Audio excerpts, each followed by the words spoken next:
First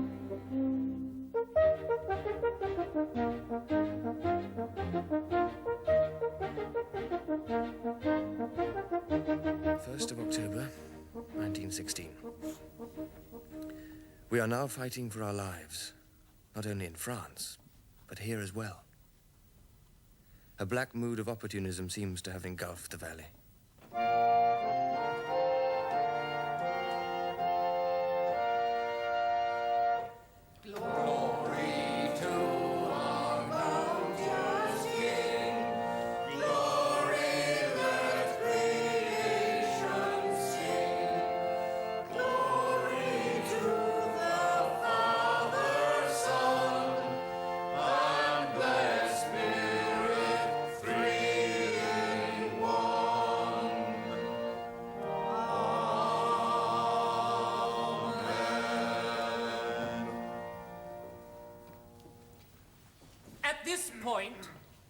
I would like to say, and I hope you will forgive me, I would like to say a few personal words to you.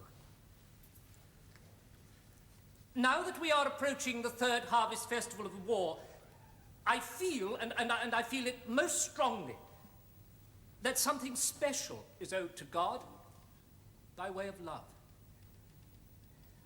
I'm not referring to Christ's joyful season. We will, of course, be celebrating that in our usual way. And in that connection, may I say that volunteers are needed to decorate our beautiful church. But I feel, and I feel it with all my heart, that the best way we can serve Christ at this time is to pray, all of us, for peace. So many of our little community have been taken from us. We remember Will Codsall with affection, Jem Pollock, who we used to call the Goliath of Bideford, posthumously awarded the military medal for gallantry. Poor Tom Williams, who was torpedoed once and then went on to be killed in action on the battle cruiser Queen Mary. Evan Morgan, Jake Tremlett, Walt Pascoe, beloved husband of our dear friend Pansy, who was killed in the same action in which Dandy Timberlake was wounded. Gilbert Evely, elder son of Norman Evely and brother to Harold, who we are pleased to welcome back again this week. Jeff Marlowe, Will Salter. I sometimes feel that war is cruelest on the small community because the losses seem almost impossible to bear. And then I rebuke myself for my lack of compassion, because surely the loss of all human life is a matter for grief. And see, then there's another thing, the spiritual torment, less obvious than the physical kind, but no less painful. Which of us does not suffer from it at this moment, and doubt even about our very cause? So, you see, what I want to ask you to do as we approach this holy festival is to pray for the tormented, not only here, but in Germany as well. To pray for peace for all men, whatever their race, whatever their thinking. Whether you agree with them or not, you can still pray for them. Remember Christ's charity. I hope you won't feel that I have spoken improperly, but I felt I had to say something. We will now sing hymn number 316.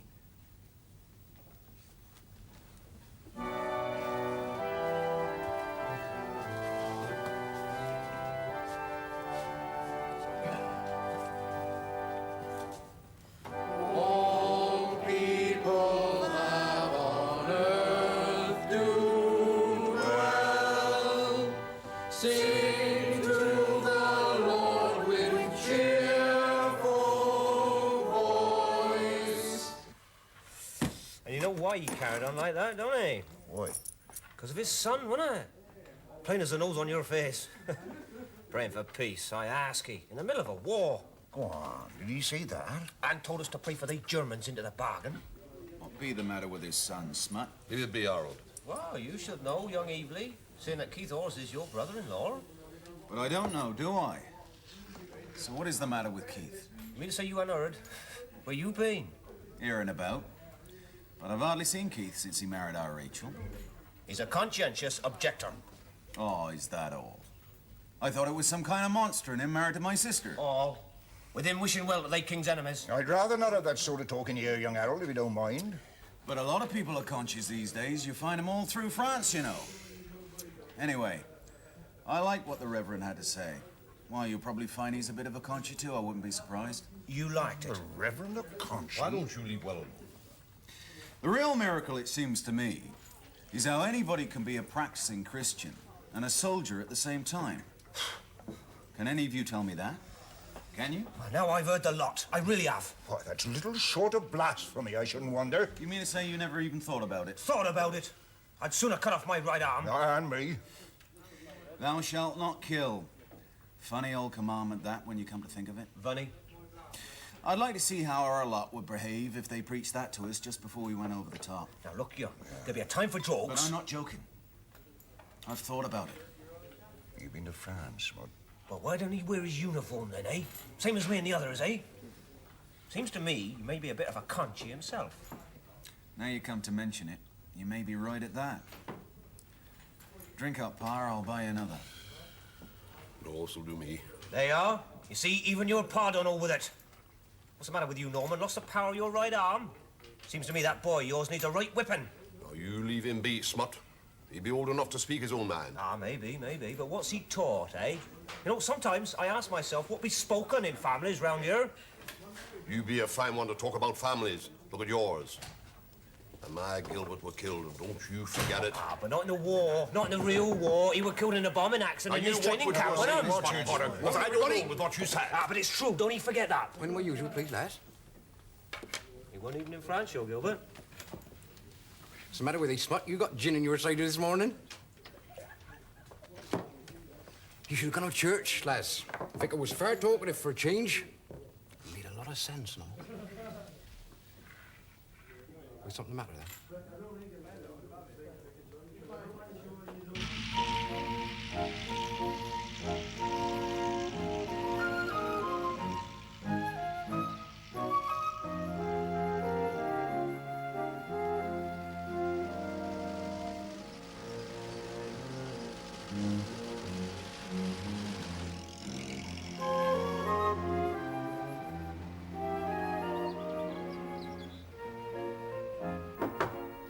Come in.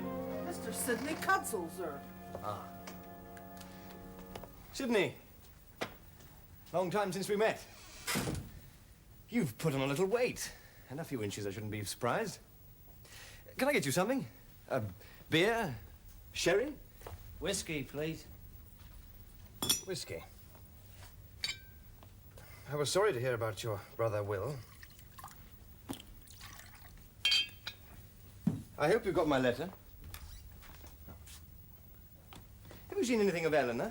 We do try and keep an eye on her. There's talk of setting up a prisoner of war camp in the valley. We thought we might find her some help on the farm. No doubt you know my sister-in-law and I were never very close. Yes, I always thought the rift created by the marriage was very unfortunate. It was all a very long time ago. Yes, as you say. You're living at Nunsbay now, so I'm told. I've a house, yes. 2, to be precise. Oh. And I've a wife. Only one of those, I trust. Well, you've done very well for yourself. Congratulations. I'm a solicitor now. So Mr. Rudd told me. You remember John Rudd? You probably saw a great deal of him when we boarded you with the Evelies.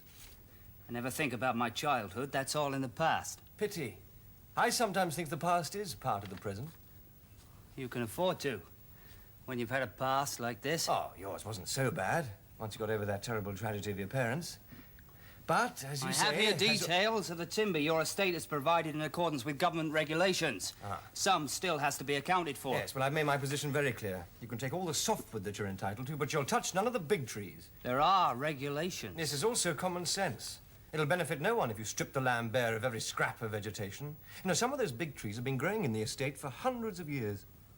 You could make yourself a lot of money from those trees. The army needs wood of every kind for pit props. Then they can seek it elsewhere. I've a feeling you're being badly advised, Craddock. I know that's your opinion. You're entitled to it. I think I can put you in the way of doing yourself a lot of good.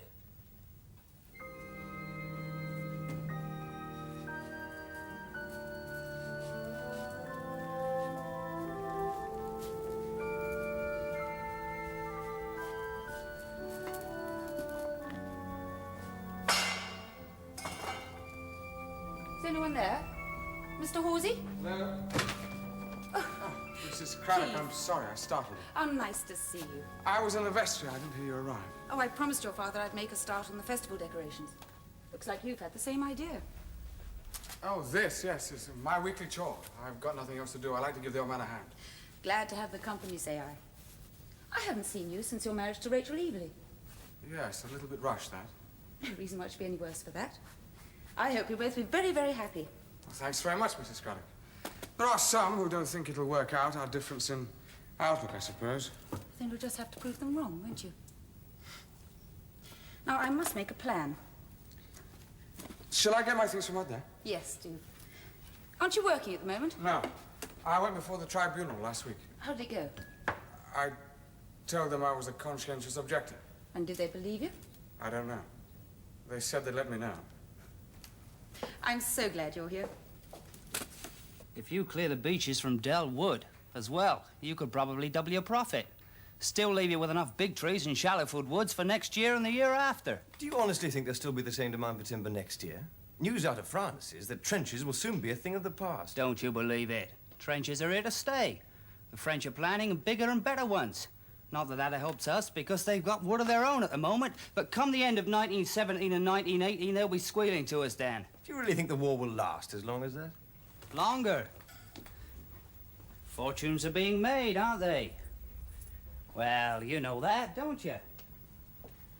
What do you mean? I was reading the other day about somebody who had his money in scrap metal. No names, no pack drill. Every time a shell went off, the paper said he earned himself another penny halfpenny.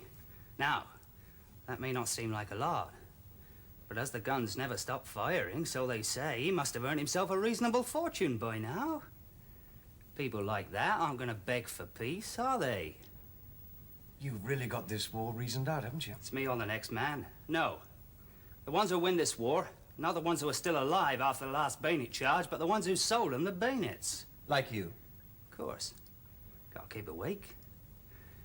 When the Derby Act ordered all single men to register, I got married in a week. To make doubly sure, I even had the doctor certify my flat fee. Better than a life insurance, that is. You said just now that you might be able to help me do myself some good. What did you mean by that? Man to man, eh? Not squire anymore. I'm always open to a business proposition. And I tell you, you're selling your wood far too cheap. I could get you another 50 shillings a load for your pit props. Providing, of course, we come to an arrangement. But there must be a standard price, surely. Not by a long way. The government wants pit props by the millions. All you got to do is stand firm, they'll pay. And this arrangement would be between you and me. Why not? I'd take 25% of the increase.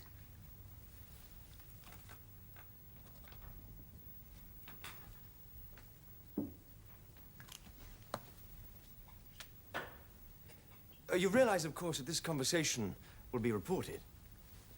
What do you mean? I'll report it to the Forestry Commission. You can't do that. You haven't any witnesses. I wouldn't let that stand in my way. You know, I didn't like you very much as a little boy, and I like you even less now. I wonder if Arabella knew what sort of a monster she was creating when she gave birth to you. A man who can grow fat on other men's blood, even his brothers, and still boast about it. We're not so different, Craddock. I notice you haven't sold your scrapyard shares. Oh, did you really think you were going to blackmail me with that story? Or is there some sort of attempt to get even with your childhood? Bring down the high and mighty squire, is that it? On second thoughts, I don't hate you. I just feel sorry for what the world has made you become. You keep the pity! We're two of a kind, squire. Sheltering behind other people's lives, you mean? Yes, well, you may be right. But you see, I can do something about that. I haven't got flat feet. Now, get out!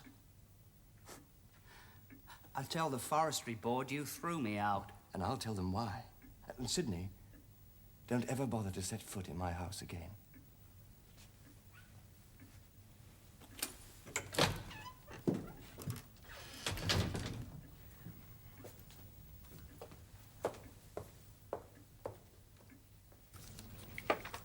Can he make trouble for you? Let him try. The snag is, I haven't got any witnesses, and he knows it. I would say I was there. That would be perjury. I wouldn't mind. Oh, let's hope it doesn't come to that. Why is it that just as things seem to be getting better, they're actually getting worse? What do you mean? Well, it's a fact that as the people at the front grow more tolerant, those left at home become more selfish. Why is that? You've been in a war before. You should know. Do you want to see the rector tonight? I can easily ask him to come another time. Oh, what are we going to do with that rector and his pacifist son? No, I'll see him. Just take it easy with him. I saw Keith today, and he's a nice boy. Two of a kind, Sydney said. Well, I can do something about that.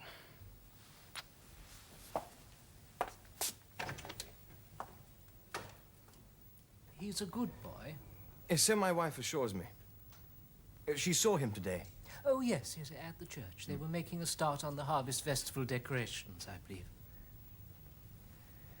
When did this business begin? At university.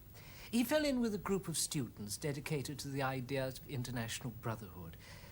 The trouble is, you see, in many ways, I rather agree with him. That makes me the wrong person to try and help. So his objections are not religious? No, no, no, no. I wish they were. They'd be so much easier to deal with. No, he believes... And here I've no wish to offend you, Mr. Craddock. He believes that we've been manoeuvred into this war by men stronger than the generals. Ah, the politicians. No, stronger than that. And stronger even than forces of patriotism and statesmanship. No, manoeuvred by a growing greed for money and power. He contends that by supporting the machine, one simply feeds the greed. Why should this offend me? He believes that all wars are essentially a struggle between the haves and the have-nots. Oh, you tried telling that to the British Tommy facing up to the Jerry Liner loose. Yes, that's part of the difficulty, isn't it? Once the innocent are involved. And, of course, he sees himself as being one of the have-nots. Well, he's always been a very conscientious boy. And coming from a Christian family and a stay at one of our major universities is always such a liberalizing experience, You is it mean not? he falls into an easily identifiable group? No, I mean, given his background, his objections are hardly surprising. Yes, I've no doubt I'm to blame. Don't take all the burden on yourself, Rector. That makes life far too easy. Easy? Well, it hardly gives him any reason to grow up. Oh, so you believe charity to be a purely adolescent virtue? No, I didn't say that. No, but you implied it. You believe he will come to accept the established order of things once he's grown up. No, what I mean is I believe he will see the situation is far more complicated than he realizes once he's grown up. And lost the impulse for action. Not necessarily. No, maybe you're right. Maybe you're right. You see, when one gets to our age, Mr. Craddock, forgive me, to my age, it certainly becomes more difficult to try and change things. Well, that's part of the trap. Oh, then you do consider it a trap? Oh, yes. I think one has a duty to act positively on one's beliefs. Yet looking around... Oh, the estate does not run itself. No, of course not, of course not. I may be one of the haves, but that doesn't mean I can't act as well. Then I take it that you have a certain sympathy with my son. I have a certain understanding, shall we say. But I don't quite see how I can help him. There are certain reserved occupations. If he doesn't take one of these, he will be sent to prison. And that would break my heart, Mr. Craddock. He knew the risks when he faced the tribunal. Yes, nevertheless, he is my only son. What occupation did you have in mind? Agricultural work. Keith? Yes. You could give him a job on one of your farms. No, that's impossible. He's a university man. But a he's teacher. married to the daughter of a farmer. Yes, I've always considered that marriage to be a total mistake. You could speak to Evelyn. He'd laugh in my face. Well, is that so terrible? But after all, he is the boy's father-in-law. I'm appealing to your sense of charity, Mr. Craddock. I doubt if Evelyn will look upon him any more kindly than I do. But I suppose he could do with some help. couldn't we all? But trained help. Keith could be trained, Mr. Craddock. Come in. Simon. Oh, Simon. Mother said I had to come and say good night. I saw Simon in church on Sunday. You left with Harold Evely, did you not? Yes, sir. You didn't tell me that. We're going fishing tomorrow. Ah. My boy, did you know that Harold's done some very brave things in France? Harold? He didn't say anything about that. That's not the kind of thing you'd expect him to mention. Would you say, Rector, that my wife is trying to tell me something by sending my son in here now? The idea had occurred to me, Mr. Craddock. Well, you haven't persuaded me at all. Now off to bed. Yes, sir. Good night. Good night. Good night, Simon. Sleep well. How would you define charity, Mr. Horsey? Funny thing, that. I hadn't seen old Walt since... I don't know when. It been since that night in the Raven back along when we was all saying goodbye to Will Codsall. Then Walt joins the army. The next time I see him, he's calling out my name on a troop ship bound for Turkey Land, of all places. That was after you left Egypt. Oh, long time after, ma. Queer old war that was. Standing guard on the Sweetwater Canal we were. Well, not sweet water about it, I can tell you, begging your pardon. Not with they flies and a bigger horses and they scorpions and all. 4 months we done there. 4 months too long it was and all. Anyway, then they put us on this troop ship going to Turkey Land. And there's old Walt. Dandy, he says. Dandy Timberlake. My moustaches were 4 inches long then. Still he knowed me. From that moment on, closer than two brothers we be. Shallowford twins, they called us. Oh, 'twere a good time for we. They couldn't separate us, they couldn't. Do you mind the squire's coronation fireworks, ma'am? Indeed, I do. One of the things we talked about, and Pansy, Walt's wife. Yes, you must have had a lot in common. Well, I mean, us have been pals since Tackett, hadn't us? And that's the way we stayed. Right up to Aki Baba. Is that where you were wounded? I got knocked down by this Turkish sniper, see? Well, see, it all happened, comes out after me. Well, I'd done the same thing, I reckon, but he didn't have to do that. No. Do what? Oh, you must have heard. This old machine gun opens up. Walt's dead before he even gets to me. It cut him clean in two. Strange. Comfort, I suppose. Him not really knowing what happened. It's so quick and all. This one's a bit dull. What can I do with it? Put some green ribbon on it. I've got some summer. I held him in my arms till they stretcher bearer last come. There were nothing else I could do. I'll hang this up. Do you know, 'twas Pans I felt sorriest for? Her being his wife and all. It's poor Pansy. It's a funny old thing, that, man, you know. I got feelings for Pans, but, well, I don't know whether it's on my account or on account of old Walt, see? What sort of feelings, Dandy? Oh, I don't really know. Responsibility feelings, I suppose. But you mean you want to look after her? I don't rightly know, Mama. I reckons I want to marry her, but what would she say? Me and Walt being almost like brothers, we done hardly seem decent somehow, do you know? There's another basket finished. Why don't you talk to her? I'm sure she'd listen. I might just do that, man. I might just do that.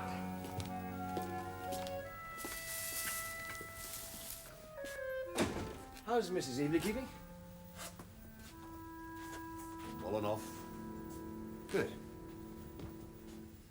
Can I sit down? Yes, yes. Mr. Rudd and I were going through your accounts yesterday. Things don't seem to be going too well for you. Well, times are not easy. And they seem harder for you than most. The milk yield was down again. New herds not settling in. Oh, they've had long enough, surely. What about the new pigman? He left. And Jem Willis's boy? left also. Yes, I can see that. You know that fence along by the river? It's come adrift again. You'll have half your dairy herd in the Sorrel if you don't watch out. Well, I can't do it all myself. Well, then I have a suggestion. Why not try somebody else? That's a laugh. Who'll pay him? I will. You? Until he's learned his job, and then we can split the cost. You'd pay him to learn? What is he, some tacker fresh out of school? No. He's your son-in-law. You must think I'm amazed. What does he know about farming? Very little, I should imagine. Put it in a pig's eye. That's why I'm prepared to foot the bill. What is he to you? He's not married to your daughter? He needs the work, you know that. If he doesn't get a job on the land soon, he'll probably be sent to prison. So that's it, eh? I always said how the gentry stick together. Oh, now what's that supposed to mean? You and the Reverend. Well, maybe he deserves to go to prison if you ask yourself that. But I'm not prepared to trade insults evilly. This is a straightforward business proposition. Now, do you accept? No, I don't. Why not? Seems reasonable enough to me. Simon, what on earth are you doing here? We've been fishing. Well, then cut along You home. ain't doing anything wrong, Squire. He's been with me. It's Harold, isn't it? Not such a tacker as I used to be. And you think it would be a good idea to take Keith on? I don't see why not. I can show him the ropes till I go back to camp. He's part of the family, isn't he? We are a family, you know. All right, Harold, if you say so. There. Just needs a firm hand. Good, then I'll speak to him. Father, Come on. can I stay on a bit longer? No, you go along with your father, young Simon. The yard looks a proper mucky. I reckon I'll be busy here.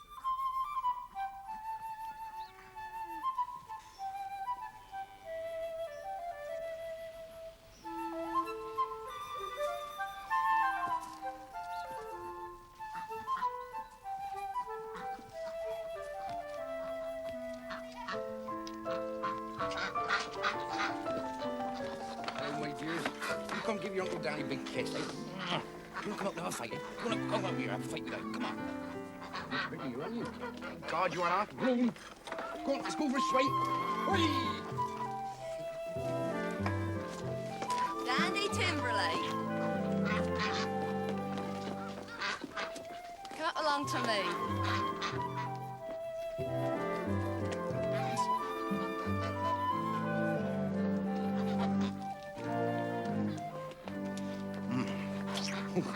Glory be, pants. Tis like mezzy fairground here, isn't it? How many children be there now? Dunno. Getting on for a dozen, I reckon. But don't you mind them, me handsome. Not them their fathers that you see. Ta-ra, Fred. Won't be long for Sissy be home now. That'd be Fred. He and Sissy be getting on just fine since poor old Jem gone. How many of they be walls? What's me handsome? The children, pans, only be walls. I dunno. He comes to ask me. Four, I think. Four. I never made up my mind about that one over there. Maybe Albert.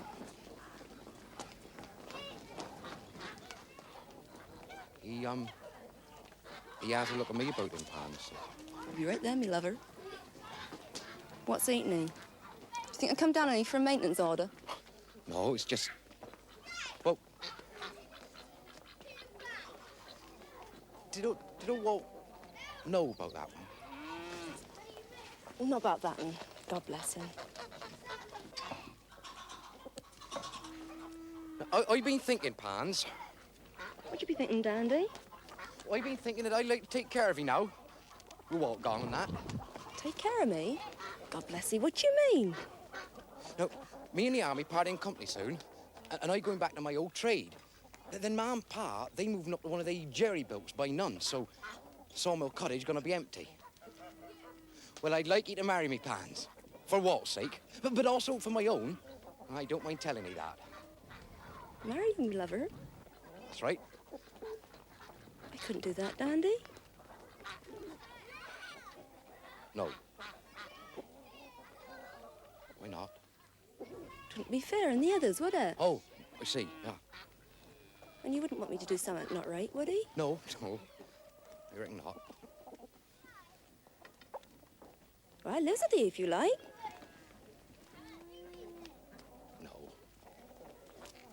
Must be marriage, Pan. But marriage, no.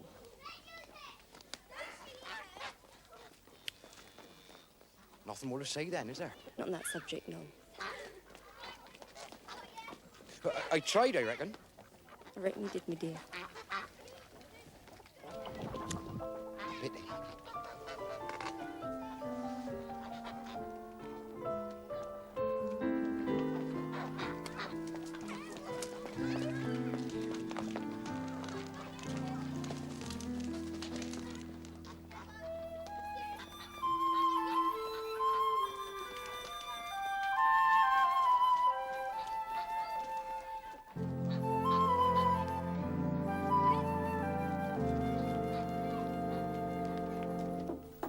Come in. Someone to see you, Father. Can't you wait? I'm busy. Oh, of course it can, Squire. I'll come back some other time. But you said it was important. Oh, not so important. Sorry to trouble you, Mr. Craddock. You better come in, I suppose. There. I told you it'd be all right. I don't know. Are you in on this important thing? Am I? No. Well, then off to bed. At 7 Go o'clock. on, off to bed. You can be jolly mean sometimes. I'm sorry, I didn't want to make you feel unwelcome. Takes after his mother. His real one, I mean. Do you remember her? I was only a little fellow at the time. She's in France at the moment, driving an ambulance. She must be a very brave lady. Yes. I'm sorry, do sit down. Thank you. Can I get you something? A beer, sherry, whiskey? Oh, Lord, no. No, I don't need anything like that, no. It's about my old man. I don't want you to think too badly of him, that's all. Now, why should I think that? Well, the state of the farm. It's going down right enough. But it's not his fault. She's done it to him. She? My mother. Harold, are you sure you want to tell me about this? Well, I wouldn't be here otherwise, would I? Well, she drives him to it. Table rapping, you see. Table rapping? Sounds daft, doesn't it? But she's not that. No, she's just trying to get in touch with my brother, the one that was killed. Well, at first she weren't too bad. When he were first killed, I mean. Well, she always loved Gilbert. Him being the firstborn, that is. And when the telegram came, she took it on the chin, as you might say. But then, in the last few months... I understand. Well, it's not that Dad thinks she's daft either. But he doesn't make it easy for him. He accepts that Gilbert is dead, and he wants her to feel the same. Instead, she just sits there, with the curtains drawn. I've only seen her once since I've been home. Well, I am only the second-born. I'll get that drink. I think I need one. I haven't come here for sympathy, Squire. You needn't think that. I'd be a fool to think that. You had a pretty rough time in France, so I've been told. No more than most. Now, I always found that, well, when I came back from my war, the hardest thing was to talk to people about it. The people who hadn't been there, I mean. How do you get on with your father? Well, he's got his own problems, hasn't he? Yes, I can see things are not going too well for him. What about friends? Is there anyone else you can talk to about what it's like over there? Oh, they're already there, aren't they? The ones round here, them like Smut Potter, they know it all. At least they think they do. When I joined up, I thought, well, this'll be a lark. I cheated on my age, you see. And if the truth be known, I was a bit jealous of Gilbert. Well, he's in the army, wasn't he? And I says to myself, well, now's a chance for me to be a hero also. Well, first it were easy, all the drills and stuff. Then we went to France. And it were a real eye-opener, I can tell you. It were not that I were a coward, see, but there were things going on there the like of which I never thought could happen to people in this world. I killed 5 Germans in that first battle. And each time I thought I was a goner myself. They be not cowards, you know, in spite of what Fred Purcell might say. I've seen him. I've seen them go out and rescue one of their mates from the barbed wire and us firing at them at point-blank range with our machine guns. Yes, I'm sure. And some of them would be bloody heroes just like ours. Well, after that, it were a lot no more. I did what I had to do, and I did it well. Now they brought me back to Blighty to go on an officer's training course. Second Lieutenant Harold Evely of Four Winds Farm. That's what I'll be if I gets it. She's never looked at me once since I've been home. Gilbert's death. Doesn't she know I could die also? I know I only be the second born, but... You think you did it for her, don't you? To prove yourself in your mother's eyes? What other reason were there? It were a lark. I think you're wrong. I think you did it because you couldn't help yourself. You know, there are times when we're helpless to help ourselves. We can only act blindly as our instincts tell us. I mean, you may have thought that you wanted to do it to prove to her that you were as brave and as strong as Gilbert, but I think you would have done it anyway. Can I tell you a story in return? I've written a letter to the army. I'm not quite sure why I've done it. But if it gets the sort of reply I'm expecting, everything, me, my life, everything you see here will be changed forever. Do you understand that? And yet, why do I feel it must be done? Why? There were no other course to go. Maybe. I think the number of decisions one makes in a lifetime are very limited. You did what you had to do. And I think I did too. Will this letter take you to France? Does anybody know? Only you. I shouldn't have come here tonight. But I'm glad you did. You see, I've got no one to talk to either. You better pick my brains about that training course. I've got some books over here. Of course, they'll be a little out of date by now. But... Not so much. I don't want you to think I've come here to cry on your shoulder. I don't really think it matters why you came. Well, it does to me. I only wanted to tell you about my old man, that's all. Well, that's all we have talked about, isn't it? Then there is Keith. Yes. Have you any suggestions? You'll make a start with these. You gave me an idea when you were talking earlier. Want to tell me about it? Well, I'll wait and see how things work out first. Funny thing, this feeling of isolation. I think we all have it. Keith as much as anyone. That's what I was thinking. If we can find him some friends, people as thinks as he does... Well, of course, he may not thank us for that. I should have come here before. I always said to myself, the squire, he'll know. He knows very little, I'm afraid. More than most. Do you think I ought to tear that letter up? Can't you tell someone else about it first? I've been thinking about what you said. About wanting to take care of me like. On account of you and Walt being such good friends. Not only on account of Walt, my dear. I told you that. You'd be a good man, Dandy. Oh, go on. Would that include the Tackers? Yours and the other three? Well, of course it would, my dear. When Ma and Pa go to nuns, then all this be mine. Room down here for the children and a fine room upstairs for us. But you'd be still wanting marriage? Marriage it must be, Pam. Be a grand little cottage. Be that. I'll marry you, Dandy. If things can go on as they be. Go on as they be, you mean with Jake and Fred and the others? That be not marriage, Pans. But I'd be a good wife to he. I know. But it be not marriage. You'd be an odd man, Dandy. Not inside, my dear. Not inside.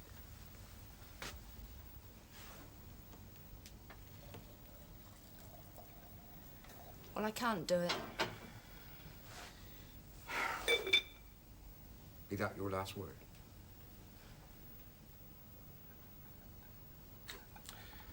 No reason to waste the tea.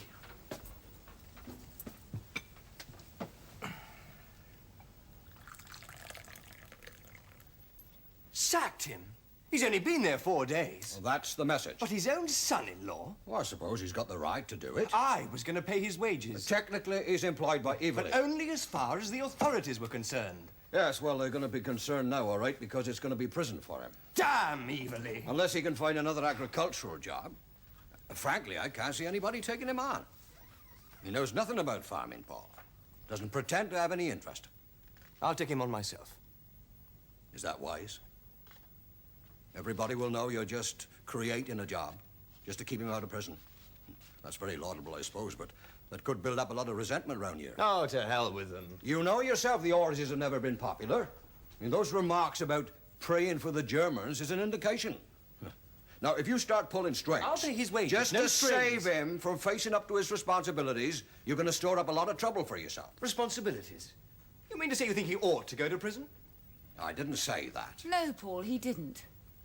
I'm simply saying that if the boy is sincere about his convictions, he ought to be given the opportunity of publicly standing by him. By being sent to prison. If that is the law of the land, yes. He should be here growing food. He is not a farm laborer. He could be given help. Does he justify that help? All right, so we come right down to it, have we? I know how you feel about Roddy's death, but it seems to me... That's got nothing to do with it. It seems to me that we're all fighting our own war. All right, you're saying, if he wants to be a coward, let him go to prison and prove himself Paul, one. that is not fair. Isn't that what you're saying, John? I don't want the boy hurt because of his beliefs. No, just slightly punished. Paul! I want the boy here and no more argument. You won't find the rest of the community as sympathetic. Oh, damn the community. There's already rumors going round about the fortune you're making from the war. What do you mean? If it's a matter of money, they'll say. Yes, John, what do you mean? Well, somebody's been putting about the story that for every shell that's fired, a penny halfpenny goes into your scrapyard investment. A penny halfpenny? Yes. Where are you going? To see Evelyn.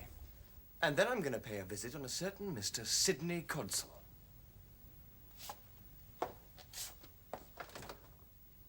Oh, she always were a spirited one, a squire's first lady. But to drive an ambulance in France, that takes real courage. Aye. Funny old thing. Some of the ambulance drivers be no more than children. Wouldn't say boo to a goose, you'd think, but there they are. Out in all weathers, driving the ambulances no matter what Jerry be throwing at them. That's right. You know why they do it, though? Beats me. Beats me, too. What beats me at all? Well, I reckon they think the war's wrong, but seeing as they got it, they might as well help. That's what I think. That's what I think and all. Be they conscientious objectors, though? Some of them. Fancy that. I reckon, deep down, most of us knows how they feel. Reckon we do. You sure about that? I'm telling you, he wouldn't send him to... Evelyn. I wasn't expecting you, Squire. I don't suppose you were. And Sidney, I'm glad you're here. This is saving me a trip over to Nuns Bay. I've got a right to be here. Of course you have. Mr. Evely is your foster father. You may not be very grateful to him, but you've every right to visit him. I thought you might like to know that I've written that letter. What letter? To the Forestry Commission, reporting our last conversation. You can't do that. I've done it. 25% of the increase you said you'd take, wasn't it? You've got no proof of that. My wife was there, and she's willing to confirm everything I said. Your wife? It's a lie. What's he talking about? It's a bloody lie. Ask her. I'm sorry you've given young Horsey the sack. Of course, you had no call to keep him on, apart from the fact that he is your son-in-law. Well, it weren't exactly the sack, Squire. Ah, you were got at, I suppose. Well, he weren't really right for farm work, Fine, see? fine. Then he'll go to prison. Prison? But you just said that the Squire would take him on himself. Me, Sidney? And why should I do that? He's no relation of mine. He's married to Evely's daughter. Prison?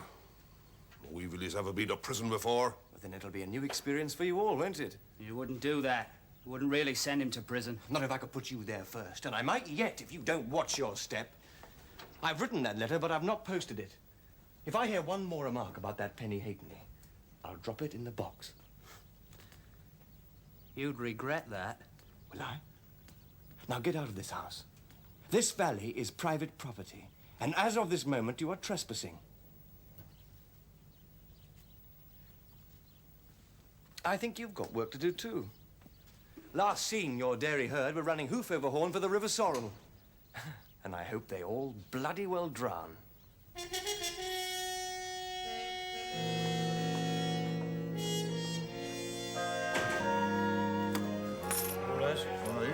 like about it. Small boys, that's the start. Here, what is this? You can't come here like this. I told you last time you were here. Why, you ought to be ashamed of yourself. You're serving soldier the king. What'd you expect? Why, if it's not my old friend Smut Potter. Have you ever met my old friend Pot Smutter?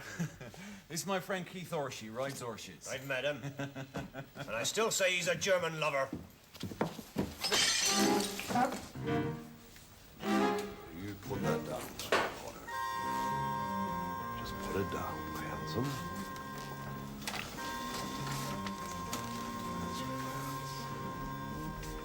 You get back. Well, you listen. Now listen. I've been thinking. Do you reckon if you was to ask Keith, he'd come back on the farm? Oh, can't do that, Pa. Why not? He's going to France. Drive an ambulance. Set him up, Les.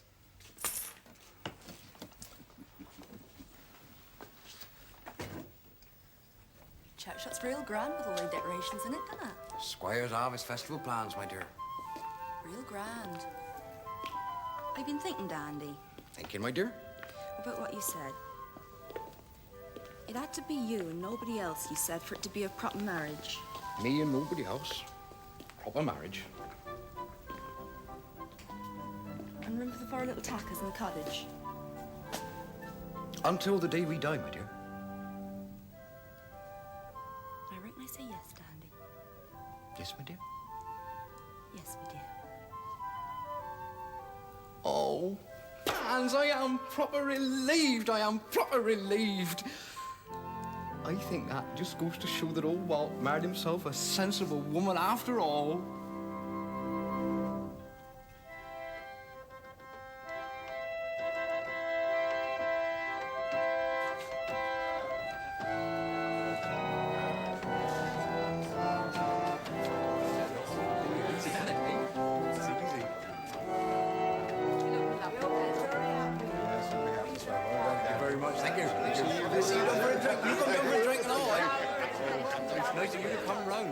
Congratulations. Thank you. Thank you very much.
I've written to the army to ask if they got something for me in France.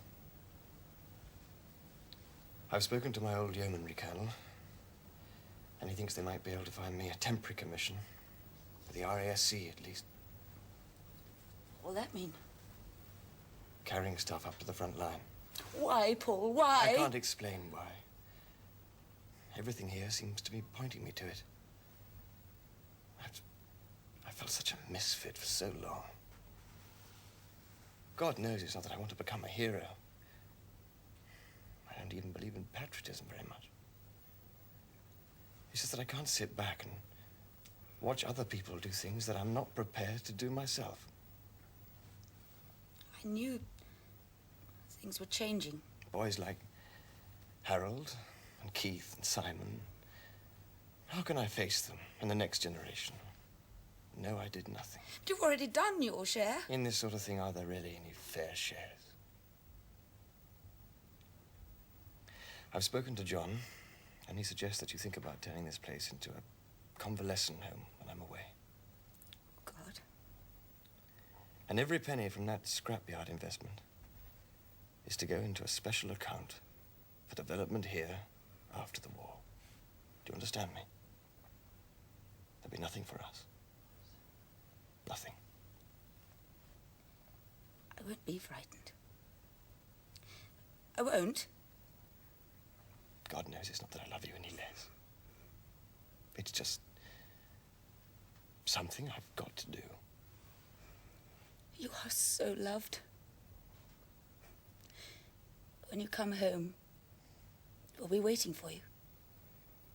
The children and I will all be waiting for you. Darling, hold me.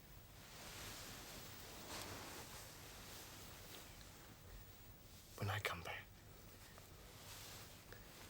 it'll all be over. And we can start again.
May 1917. Paul has now been in France for 3 months, but still writes as though he'd never left the valley. I miss him terribly. I feel amputated, as deprived as some of the patients we have here. They're a cheerful crowd on the whole, and take their misfortunes stoically.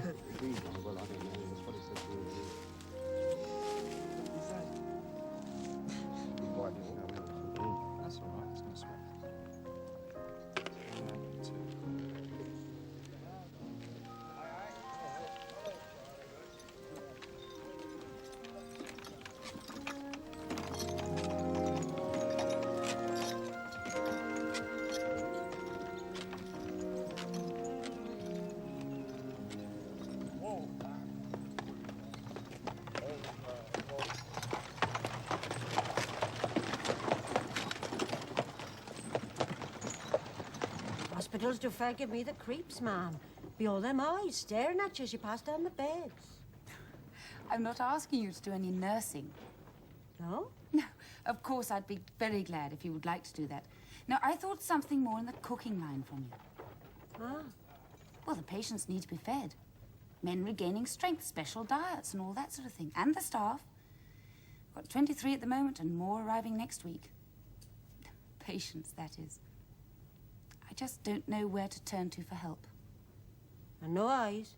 I promise you. You need never see the inside of a ward. Of course, cooking's different. And you're so good at it. How do we know? Why? You've been talking evilly about this. No, I haven't been discussing it with your husband. It's just that everyone knows. Everyone knows. About what? Your cooking. Ah. Thank you, Violet.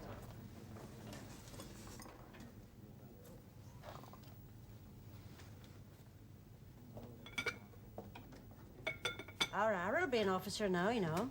Yes, I heard. Out in them foreign parts. Egypt. Don't suppose you see much of Squire these days? No. No, the squire's in France. Dare say they don't keep all the officers in one place. What do you think about my suggestion? Or will you consider it? Will he pay, I? Yes, you'll get paid. Well, then I don't mind thinking about it. Sister, Mrs. Craddock, ma'am, will he come? Oh, what is it, Sissy? Oh, it's that jumbo bell chamber, ma'am. What in the bottle again? Oh, give it to him. Well, Tug Harris be using it, and you know what he's like. He won't hand it over. Then give Mr. Bellchamber the other one. Oh, I can't do that, ma'am. He put daffodils in it.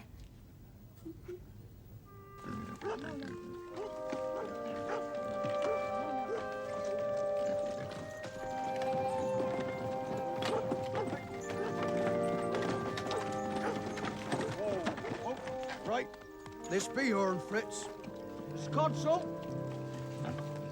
I brought you one of they uns, like I said. One of they uns? Shovel some of that dung. Oh, it'll be all right. He knows what to do. Shovel. Shovel. Oh, he's willing. Just a bit gabby, see? Well, I don't know. Just give him a shovel, he'll be fine. Right, off. Scapper. Move it along, Paddy.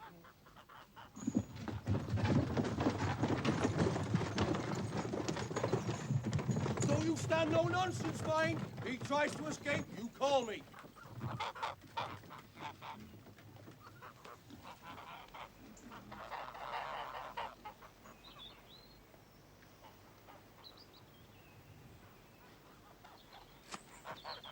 Traveller. Traveller. You better come with me. I'll find you a pitchfork. Mark? Good morning. Morning. Good morning. Well, there's one good thing. I think I've got Mrs. Evely hooked. Mrs. Evely? What for? Cooking, of course. But Claire, is she well enough? Oh, what do you mean? Well, she took young Gilbert's death very badly. She withdrew right into herself. She was even dabbling with spiritualism. I mean, well, she was quite unstable. That was ages ago. It was only last year. Well, she seems to be all right. Oh, good. Well, don't blame me if she conjures up her Red Indian guide with the Sunday dinners. If she does, he can do the serving. Well, I could do with some help. John's coming over to see you later. The army wants you to triple the intake. Triple it?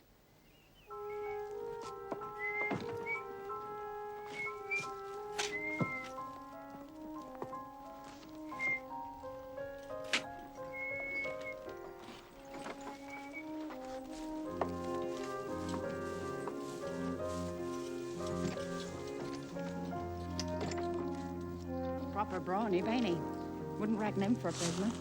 Living off the fat of the land, I dare say. I ain't been watching.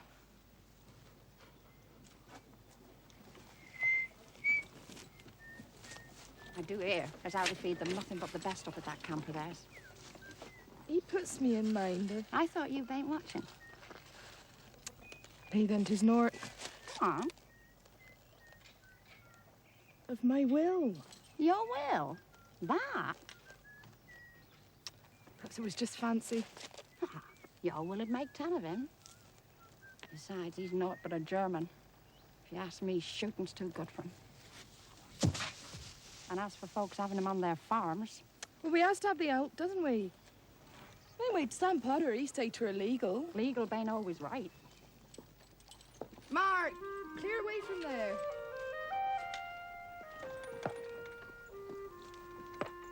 You want to watch your step. He'll murder you in the bed one night. But where are we going to put all the new patients? Well, they want us to erect 3 temporary huts in the grounds. What? I don't think Paul would agree with that. I'm very much afraid you won't have any say in the matter. Do you mean we've been ordered to do this? Well, that's putting it a bit strong. No, they did ask. But it's the best way we can help them. Well, not if we're not properly equipped. We'll be equipped, all right. Orderlies, vehicles, medical staff, that's all been agreed. Well, that's something. Oh, and a resident medical officer. Who? Well, what's the matter? Look, I said my wife is the only doctor in the area. If you want us to do the job properly, you got to give us the proper services. Rubbish I could have managed on my own. I wasn't going to let you try.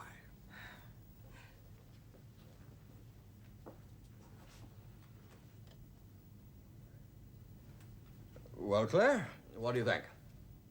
I don't know. I haven't got used to a place this size yet, now a larger one. With organized facilities, it could be a lot easier to manage. Yes, but it's Paul's home. His children are here. Oh, please, God, let him come home. They don't intend to move Claire out of here, do they? The suggestion was made, yes. Oh, no. No, no, Well, you could come no. up here every day. We are not going, and that is flat.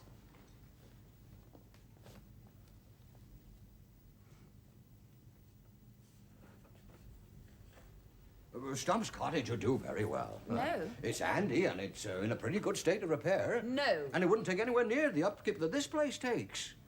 Mrs. Hancock can stay up on here. I mean, after all, most of her work is concerned with the convalescent home now.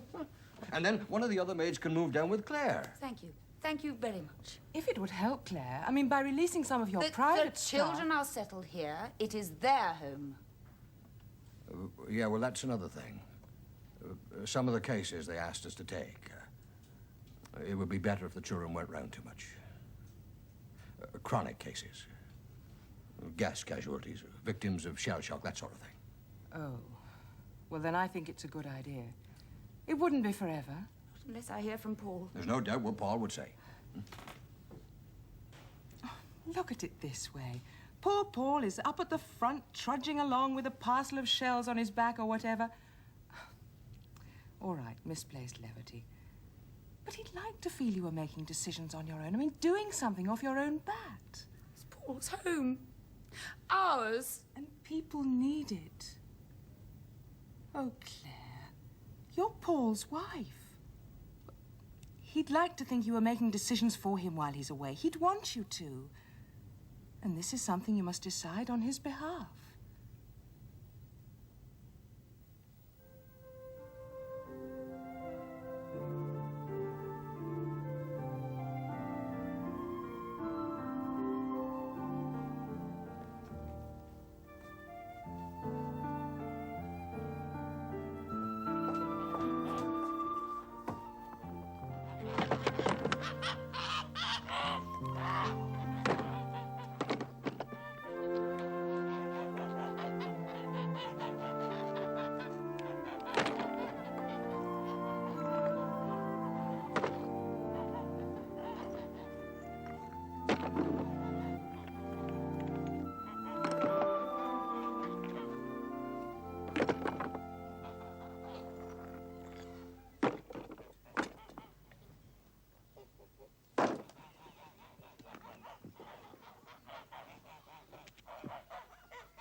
Get on with thee. On the farm? That's what I'm saying. And on. And so close I could have stuck out my arm and touched him. Well, mind how we go, Vicky Tarnshaw. That's my best blouse, remember? And her with no husband to her name. He were killed. I know he were killed. By they self-seamans. That's what I'm saying. Killed for king and country, and now she sits down with his enemies. Sits down? Not yet. No, but a matter of time. You don't say. Poor soul. Poor soul, North. She'd be lonely. Lonely my backside. Hey, Mrs. Betts. She knows what she's doing. Get on. Back along she had husband to do the work. Now she's not at the little tacker. Don't it stand a cent. She'll take the on if he's offered. Well, there's take and take. I reckon you're right, Mrs. Betts. Would you take a hun, Mrs. Tarnshaw? Not bloody likely I wouldn't. There you are. You both be proper mazed, I reckon. There'd be nothing wrong with Eleanor Codswell that a bit of husband wouldn't cure. Well, that's what I'm saying. Well, you put this in your pipe and smoke it, our Gloria. If my Henry don't get back from the war pretty smart and do his husband's work on he'll be sucking up to yon un, too. Mark my words. That's a terrible thing for my husband's ma to be saying. Get on with thee. You only human.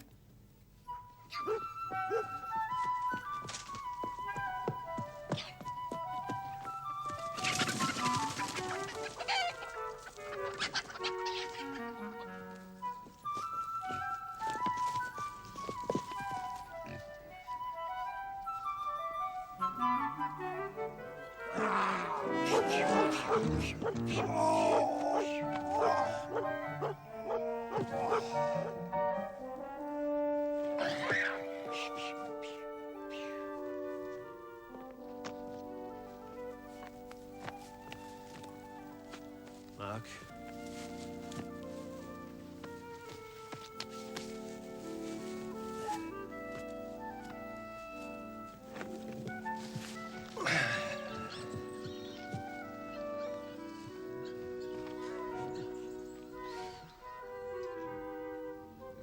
That's my car.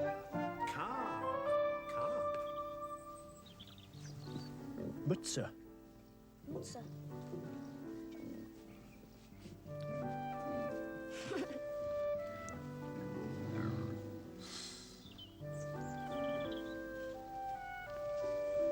Du hast ein Messer. Messer. Messer.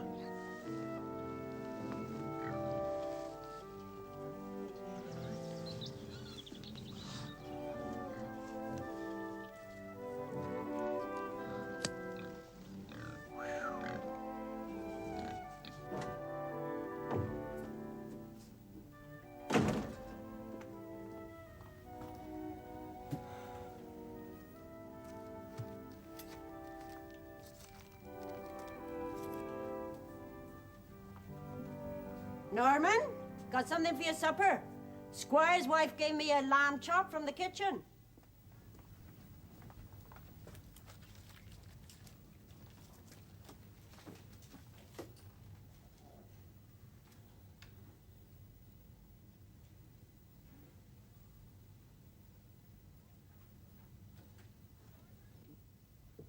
Norman? Norman? What's she doing here? You promised you'd never come nowhere near the house, Norman. Get out. Don't put me out. My God, Norman, please. She be no but a slut you've been taken up with. And what about the children? They need me. Get out. Take your bloody things with you. This be my home, our room. Where'll I go? Out to the stables. There's a good enough room there where she's come from. My place is here, alongside you and the children. You can take the children with you for all I care. You always cared more about them than you did me. That's not true, Norman. But it is true. You never gave a bloody thought for your husband and what he might be feeling. So it's no wonder I took my pleasures where I could. Yeah, but not in your own house. You never did that before. Not for want of trying. Well, that's all over now. I'm tired of being a gypsy in my own home, so out you go. And I'll take my pleasures where a man should. In his own bed. In my bed. No, you bloody sad old cow. In my bed. So, now you know. What'll the valley say? There'll be talk, you know that. All these months they've been watching you and her carrying on like a couple of goats. Who's to know? And you won't tell them? Well, they'll see she's gone from the stables. Then they'll think she's gone to another job.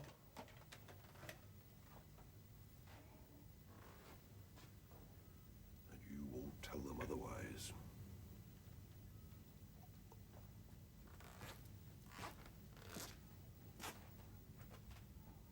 No. No, I won't go. Stables are good enough for me, you old has-been. They're good enough for you. No? Go to the stables for tonight. Don't worry about the kids. I'll look after them. It's for the best. After all, you're not losing anything you really want. When it comes right down to it, all you're doing is swapping one bed for another.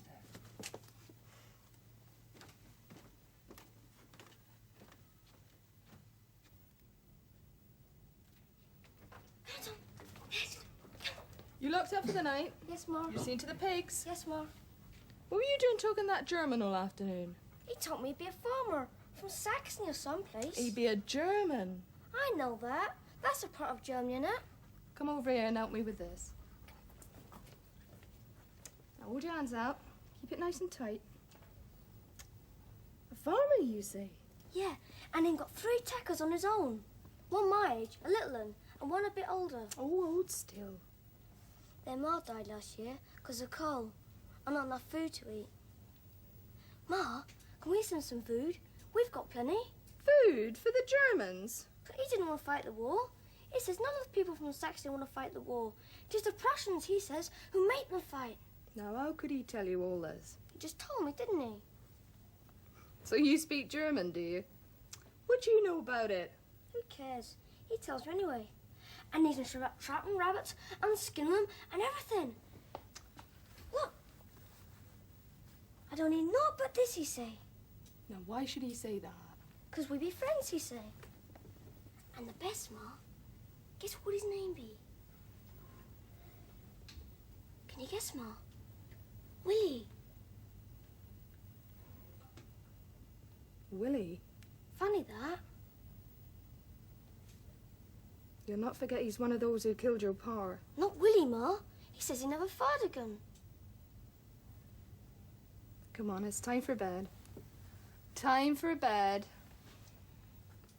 Tom, come on, boy. I'll come up in a moment. Marry one of them? Is that what you're saying? Will I need patience? Why not, says I? Look, we've got to do something with Jim Pollock gone. And him being man of both of us. Well, marry one of them. Well, I hadn't thought of that. Funny that. When I sees a man in bed, my mind always goes on about marriage.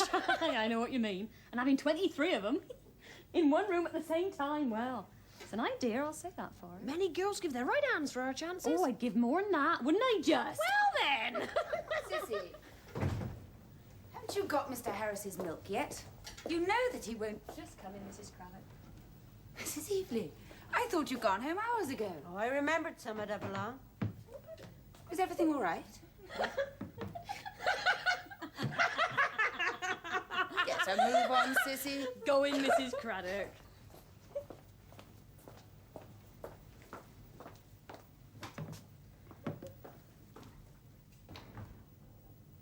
Mrs. Evelyn. I'll be going then. Would you like someone to walk home with you? Well, it's nearly midnight. I know the way. Well, if you're sure it's all right. I'll say good night then.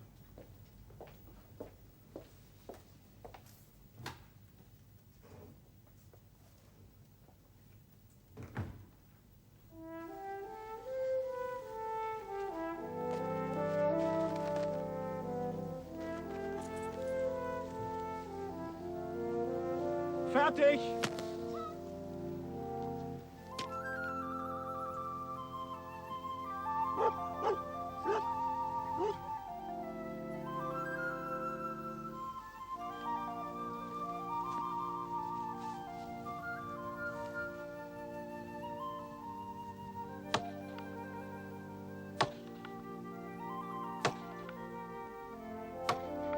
Willie, Gnädige Frau. your dinner. Essen. Ich komme vor Hunger. Ich danke Ihnen für Ihre Gastfreundschaft.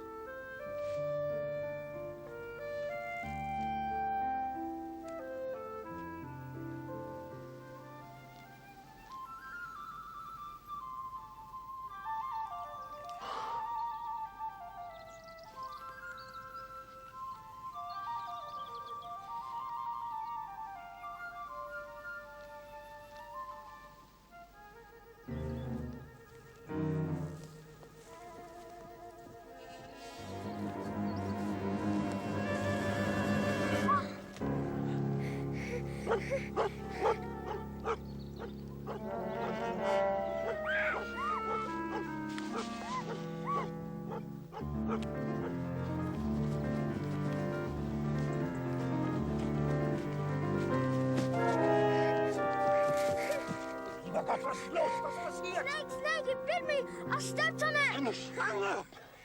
Hast du dein Messer da? Messer!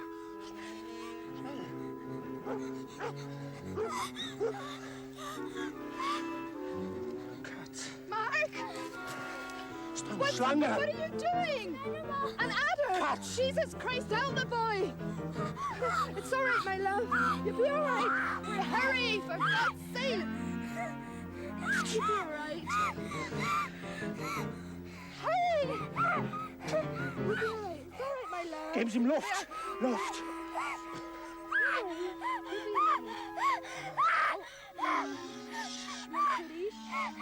Now what do we do? It's ein Doktor! Doctor, follow me! Hurry! Ein Doktor!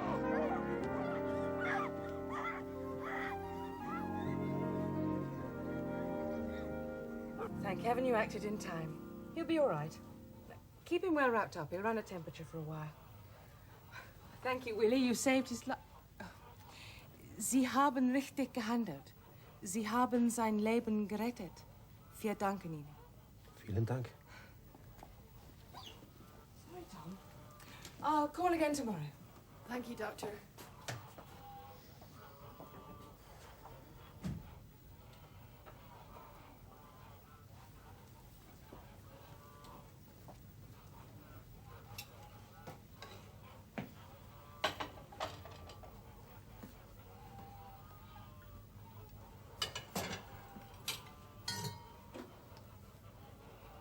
Willie, you missed your food.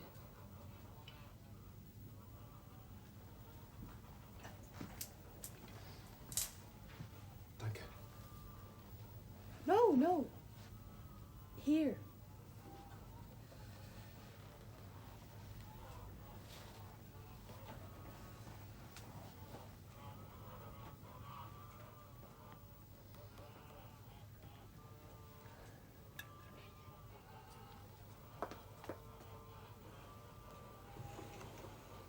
Get on there. See, there's a dozen more when you finish with this, lad. I reckon it's time we thought of something right soon, boy. Well, smoothing their pillows ain't getting me nowhere. Nothing but so many pinched backsides, sis. Yeah, that's a fact. And we ain't getting no younger. It's time we thought of settling down. Well, like our Pam's. She's on her second husband now. But they say the new lot ain't men. Not in the proper meaning of the word. Not like our Goliath. Yeah. Anyway, it's time we put our thinking caps on. Nora, you got something wrong with your right hand. Only 4 you got there. Hurry, girl. This be tonight's supper, not tomorrow morning's breakfast. And as for you, you lazy moon calf. Oh, now you're gonna spill it all down the side. And what be you doing? Nothing, Mrs. Evely. That I see, and what good be nothing to us? No need to take on, Mrs. Evely. If I only meant we're Don't you tell me what your sister meant, Sissy Potter. I know, I can see it. Nothing but a couple of farmyard hens he be, thinking now to taking other women's husbands away from him. I said no such thing. You got no right to say that, Mrs. There ought to be laws against girls like you. Tarring and feathering's too good for the likes of Oh, you can talk, you narrow-minded old cow. Who do you think you are? Us be good girls, us be. If I had my way, you'd be both put behind bars. Just 'cause you can't hold your own man. Behind bars, you dried-up bag of currants. Taking good men away from their wives. Small wonder Mr. Evely gives the glad eye to every landgirl that comes his way. And we too, if truth be told. Yeah. You couple of sluts, if I thought you'd been at my Norman. Oh, not only us. You think that landgirl's the only one pleasuring your Norman? He been through half the valley, he has. That's a fact. And nothing but a couple of whores. Mrs. Evely, what on earth is going on? Well, her started it, ma'am, not us. You two go to my office. And as for you, get on serving the supper.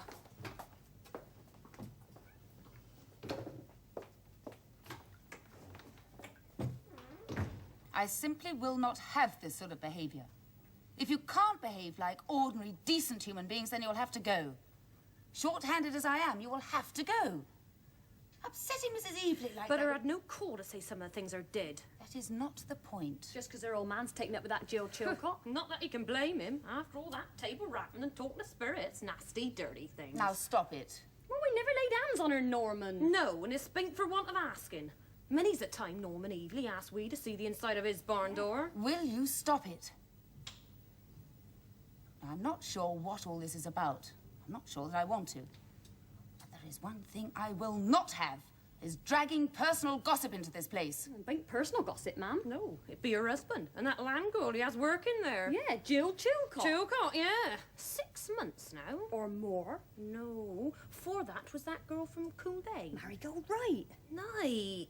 Right or night? And afore that... Ever since this old woman took to the table rapping. And afore that, if you ask I. No, not for that. Yes, ma'am. On the farm, in the fields. If there only the fields. Why, last week, old Ned Falstite, the pigman, found him carrying on in the barn. Never mind. Mr. Evely with his trousers down over his heels, banging about like no rooster. Never mind. Yes, ma'am. Sorry, ma'am. Sorry, ma'am. Now, whatever's been going on at Four Winds, true or false, is no concern of ours. But 'tis God's truth, ma'am. And I don't want to hear you talk about it again, either here or outside. Do you understand? Do you understand? Yes, ma'am. Then now, please go and apologise to Mrs. Evely for all the things that you've said. But she say things to us. Oh, do you want to retain your job here? Please, ma'am. Then would you do as I ask now?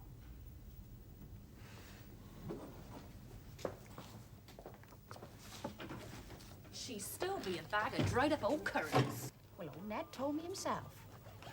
Not only in the barn, it got so he didn't know where he could walk for fear of catching him at it. In the stables, in the dairy, once even in the house itself. Oh, he were always too talkative for his own good. Norman Evely. No, Ned Fosdyke. But he's got a aim. Anyway, last 2 nights she disappeared. Disappeared? From that room of hers. One day he can't go anywhere for tripping all over him. Next day she's not there. Well, land girls move. Not that quick. That for the tacker. Good piece of meat, that. And carrots. You be having your own dinner, then? In a moment, that Vicky Tarnshaw's looking after Henry's mar. You know what I say? Out Norman Evely, you know what I say?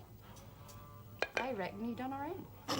Well, you can laugh, but mind, he was foreman up at Four Winds that time old Codsall did for his wife with a sickle. Mind that. And they say places can do that to folks. And like it or not, that land girl be gone like smoke. Not just to you.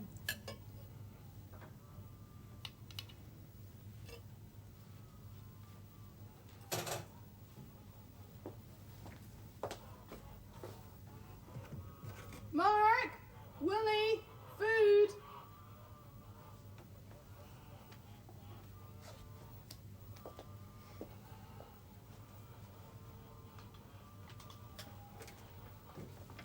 Hello, Mr. Pitts. Guten Tag. I come later. No! No, no! Essen.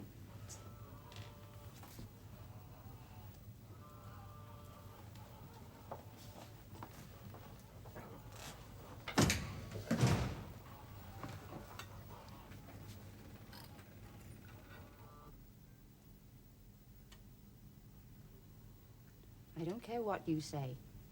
He be a German. Poor soul. But it bent right, my pets. Nobody say it be right, Vicky Tarnshaw, but poor soul, say I. And I say it be wrong. In her house, eating like her man, one of the king's enemies, it's wrong. I'd say that too. Her man died. She'll deserve no better than what she'll get. What'll that be? You'll see. But he don't know for sure. I'll watch, day and night. Day and night, I'll be sure. He'll not harm her. She deserve what she get. You had the keys last, Violet, so you must know where the things are. Must be ever so careful, ma'am. But then where are they? 4 blankets and a pillow can't just get up and walk? They belong to the army, but I am answerable for them.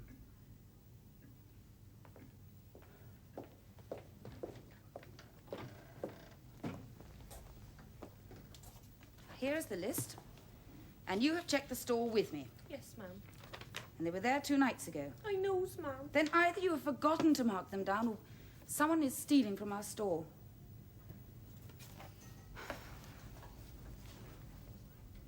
Well, go and find them.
right, Paddy, move it out.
Come to my office, Mrs. Evely.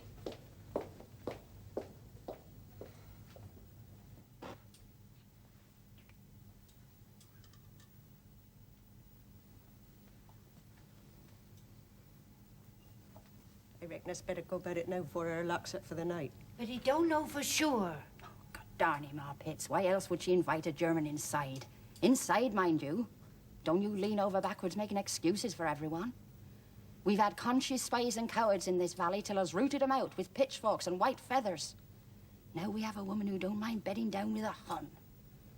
Don't you reckon it'd be time we went out and did our duty once more?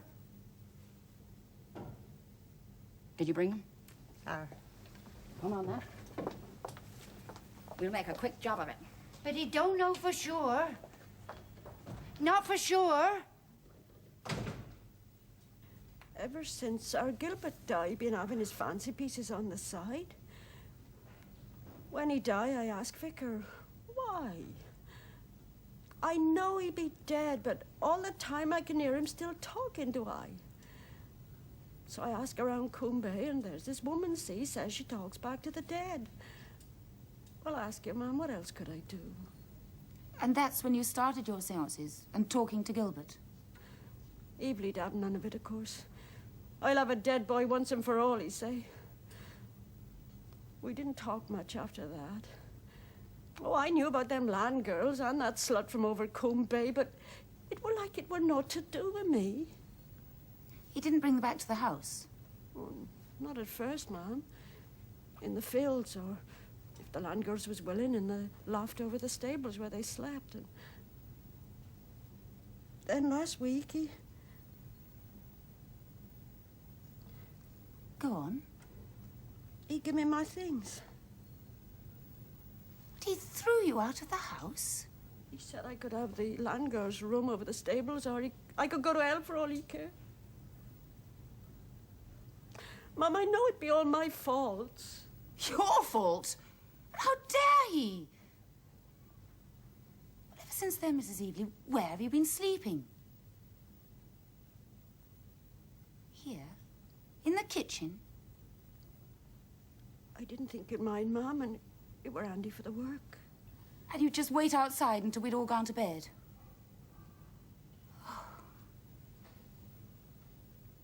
The children, are they still there? Oh, you say that girl look after him, Mum. Oh, we'll see about that. Why on earth didn't you tell me before? I reckon I were too ashamed, Mum. Thank goodness I know about it now. You'd better move in here for the time being, till all this business is sorted out. You can sleep on the sofa and put your things in that cupboard. I don't think it'll be for very long. What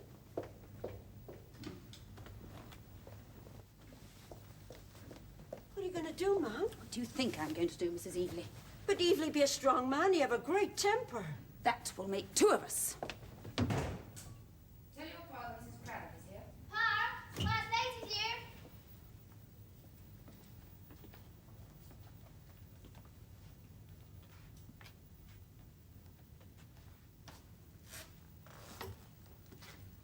right, clear off. Go on. I weren't expecting you, Mrs. Craddock. So I see.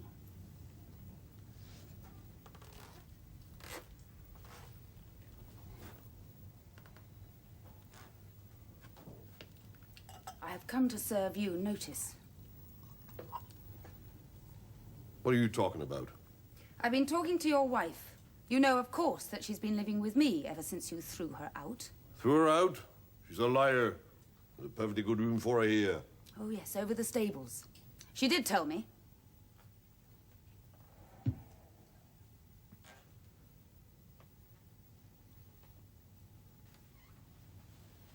I don't see what it's got to do with you. Not you I've been married to, Mrs. Craddock. No.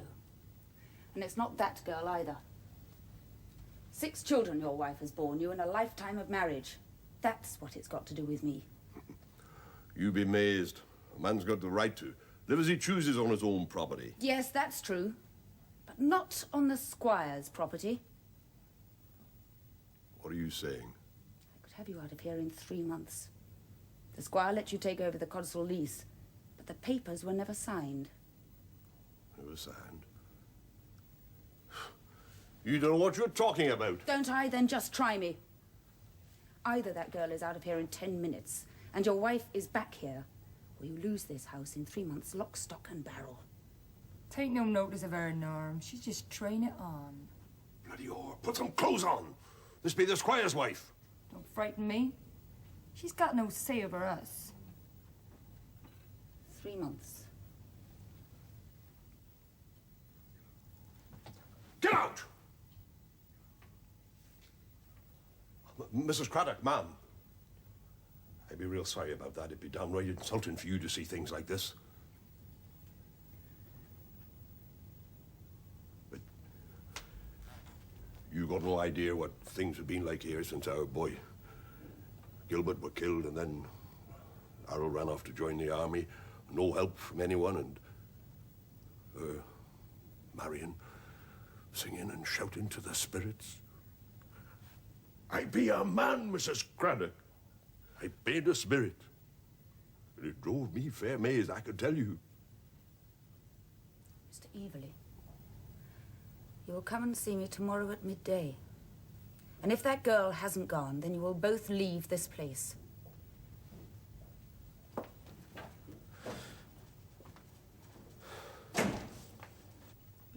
These are for bottling, not eating. Now you put the top on that one. I'll just finish this one off.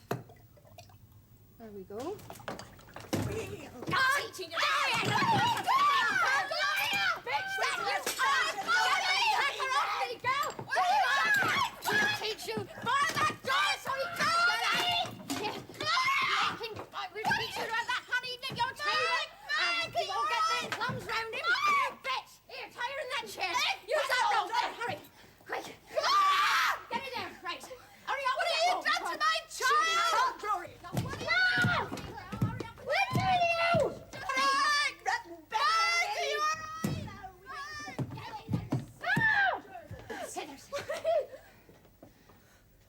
Don't kill me, for God's sake, don't kill me! Think of my child! You should have thought of him before you started all this. By the time we finish with you, nobody's gonna look at you. Not even that on. Here. Right. Hold your head tight, girl!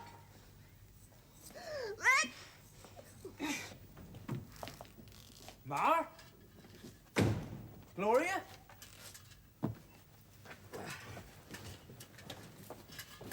Henry? I mar that it be. Home on leave they give us. Only 10 days. To better than nothing. Where be Gloria? Ain't she home? Oh, bless the boy. Thank God he come. He must go to the Cotswolds, Henry. What for? I just come home. Don't ask questions, just go. 'Tis a matter of life and death. But I only just got back from France. Give a man time to have a pipe and unpack. There'll be no time for that. For God's sake, go. Henry! Ma!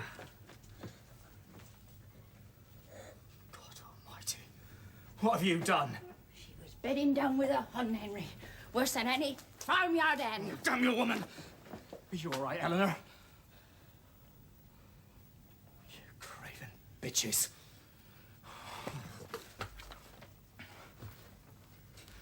Don't you fret, Tucker. You've your ma to look after now. Leave this to me, Eleanor.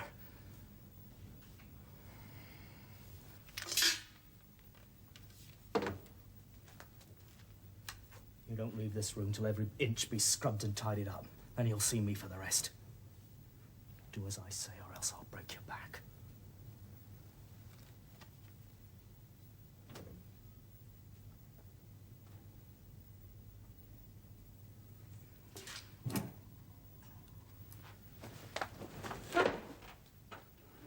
I'd rather have stayed in France than witness the evil you're capable of. Be glad I don't kill him. If he struggles, I'll take out an eye.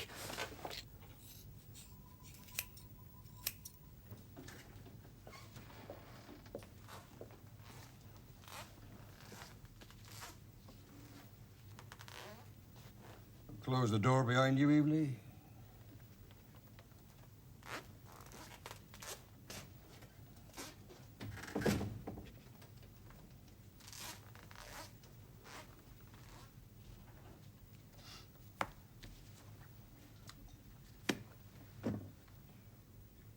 I have to tell you, Evely, that Mrs. Craddock has explained everything that's happened. I've had occasion to check the legal side, and I can substantiate everything that she said. The squire let you take over the Cotsall lease on a triennial basis. However, the fact is, it was never transferred to you. Now, I'm sure that Sidney Cotsall would only be too pleased to let it revert to him. He's already bought one farm in Nuns Bay, and will certainly be on the lookout for another. I understand what you're saying, Mr. Rudd, and I just wanted I've to tell no you... doubt, Mr. Evely, but let Mr. Rudd finish. I'm telling you this, Evely, so that you can confirm in your mind that everything Mrs. Craddock said last night can be borne out in law. You could lose 4 wins in 3 months, and you still might. Now, it's true that we have no real say in how a man may conduct his life. But when his actions bring into disrepute one of the squire's holdings, then we can take steps to rectify that matter. In other words, Mr. Evely, it is not just a question of the girl. She left before breakfast, Mrs. Craddock. Is everything connected with the running of Four Winds? I understand what you're saying, ma'am. You think that I put her out to save my own skin. Yes, you're right. There's more to this than Jill Chilcott. For me and Marion will have to do a lot of talking. Things haven't been right between us since our boy Gilbert was killed. And I dare say the other tackers haven't had their fair share of attention because of it. Exactly. I don't rightly know what to say. You brought me up sharp. I'll say that for you. But there's more to this than can be answered in 12 hours thinking. We want you to understand exactly what we are saying. A new lease is possible, but only if... Only if I do my share of the thinking. That does describe it. Well, there's a whole lot in this valley I've got to be grateful to, Mrs. Craddock, including the squire. Well, let's say a month from today. That sounds fair enough. If you want to start judging your assets right away, Mr. Evely, I'm sure Marion would be glad to help you. Thank you, ma'am. Thank you, Mr. Rudd. I'll do my best for everyone's sake to come to the right decision. And I would like to... Good day, Evely. Good day, sir. Ma'am.